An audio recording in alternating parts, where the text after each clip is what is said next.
किसकी चिट्ठी है? पार्वती देवी की चिट्ठी थी, उन्हें दे दी। ओ।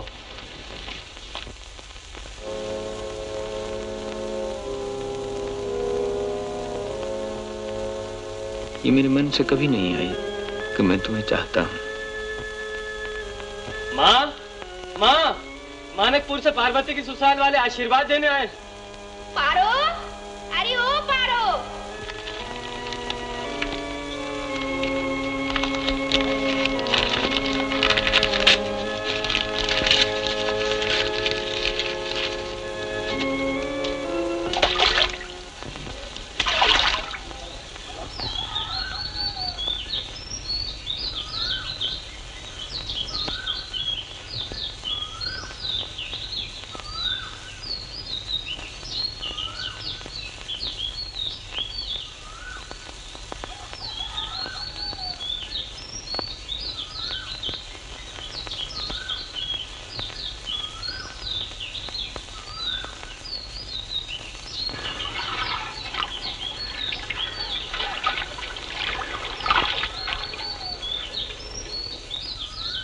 ठहर पारो,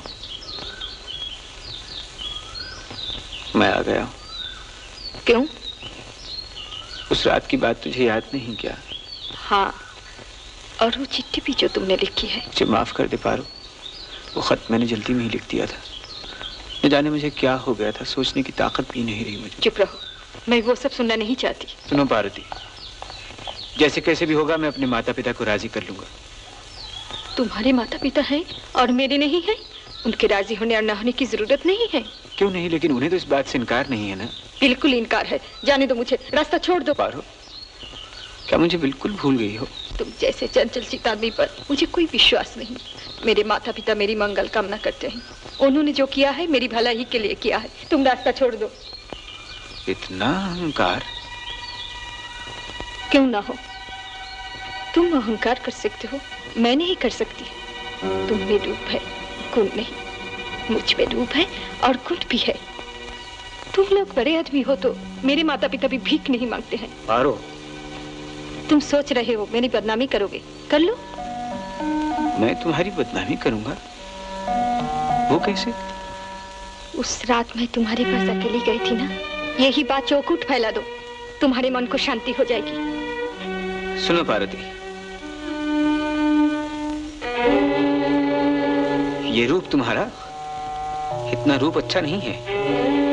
इससे अहंकार बहुत बढ़ जाता है। जानती हो ना, चांद पे भी रूप सिवाया है, इसीलिए उसके चेहरे पर दाग है। आओ तुम्हारे चेहरे पर भी ऐसा ही दाग बना दो।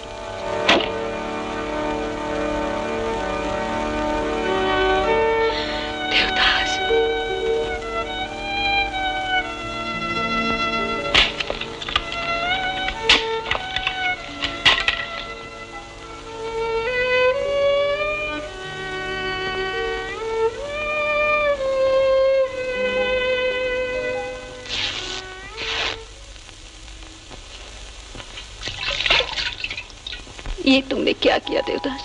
डरो नहीं पारो, ये जख्म तो जल्द ही भर जाएंगे, सिर्फ एक दाग रह जाएगा। अगर कभी कोई कुछ पूछे तो झूठ मूठ कोई बात बना के कह देना, और नहीं तो सच ही बता देना। लेकिन देवदास, कुछ नहीं पारो, इस आखिरी जुदाई के दिन याद रखने के लिए सिर्फ एक निशान बना दिया है, ताकि चांद से मुखड़ा कर कभी आईने में देखो तो शायद तुम्हें मेरी याद आ जाए। मैं मूर्ख, तेरा मेरा शायद जन्म जन्म का यही रिश्ता है, पर तुम इसे भूल जाओ पारो। तुम तो जानती हो कि मैं नादान हूं, सोच समझ कर कुछ बात नहीं कर सकता। तूने अच्छा ही किया पारो, शायद मेरे साथ रहकर तुम कभी सुख न पाते।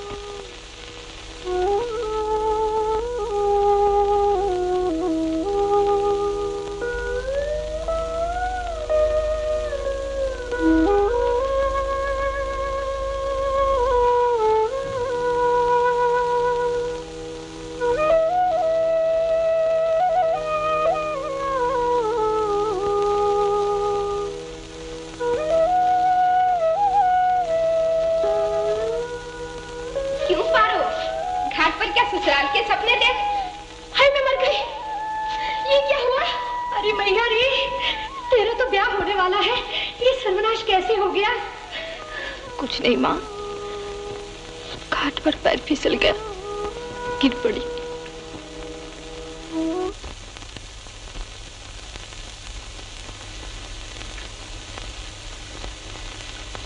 क्यों बेटी, इतनी उदासी क्यों बैठी हो? मैंने सुना है तुम्हारी शादी तो किसी बहुत बड़े जमींदार से हो रही है। याद है तुमने बचपन में हमें 3 रुपए दिए थे और मैंने कहा था तुम किसी राजा की रानी बनोगी। ठीक हुई ना मेरी बात? आज तो तुम्हें जी खोल के दान देना पड़ेगा बेटी। हाँ।